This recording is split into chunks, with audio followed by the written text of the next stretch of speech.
गुरु प्यारी साध संगत जी, आप सभी को प्यार भरी राधा स्वामी जी।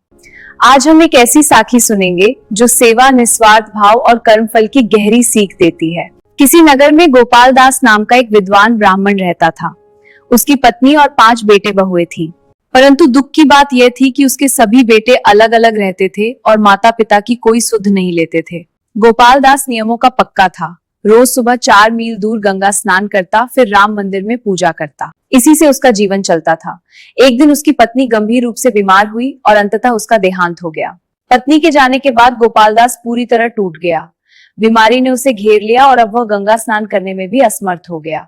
आमदनी बंद हो गई, शरीर लाचार हो गया और मन में पीड़ा भर गई। उसने सोचा, 5 बेटे होते हुए भी आज मेरे पास गंगा जल तक नहीं है। तब उसने निश्चय किया कि बहुओं से सहायता मांगे। एक एक कर वह चारों बहुओं के पास गया, पर सभी ने किसी न किसी बहाने से मना कर दिया।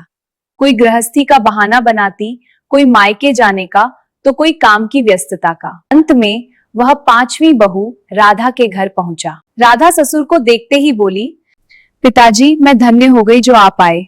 बताइए मैं क्या सेवा करूं? जब गोपाल दास ने गंगा जल लाने की बात कही तो राधा ने तुरंत कहा, पिताजी, यह तो मेरे जीवन का सौभाग्य है। अगले दिन से राधा रोज गंगा स्नान कर जल लाने लगी और ससुर को स्नान कराती। पर एक अद्भुत चमत्कार हुआ। जब वह उनके गीले कपड़े निचोड़ती तो पानी की बूंदें मोतियों में बदल जाती। राधा ने उन मोतियों को सेवा का प्रसाद मानकर संभाल लिया। धीरे धीरे घर की गरीबी दूर हो गई। गोपाल दास स्वस्थ हो गए। राधा ने विशाल पूजा करवाई और ब्राह्मणों को मोती दान में दिए। ये देखकर चारों जेठानियों में लालच जाग उठा। उन्होंने चालाकी से ससुर को अपने पास ले जाकर वही सेवा करनी चाहिए। लेकिन जहां राधा को मोती मिलते थे, वहां उन्हें कीचड़ मिला।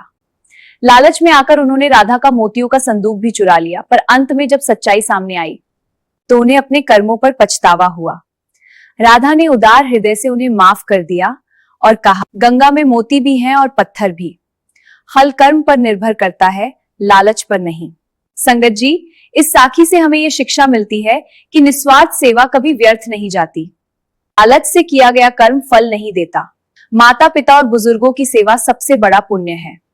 जैसी करनी वैसी भरनी, आज नहीं तो कल कर्म का फल अवश्य मिलता है।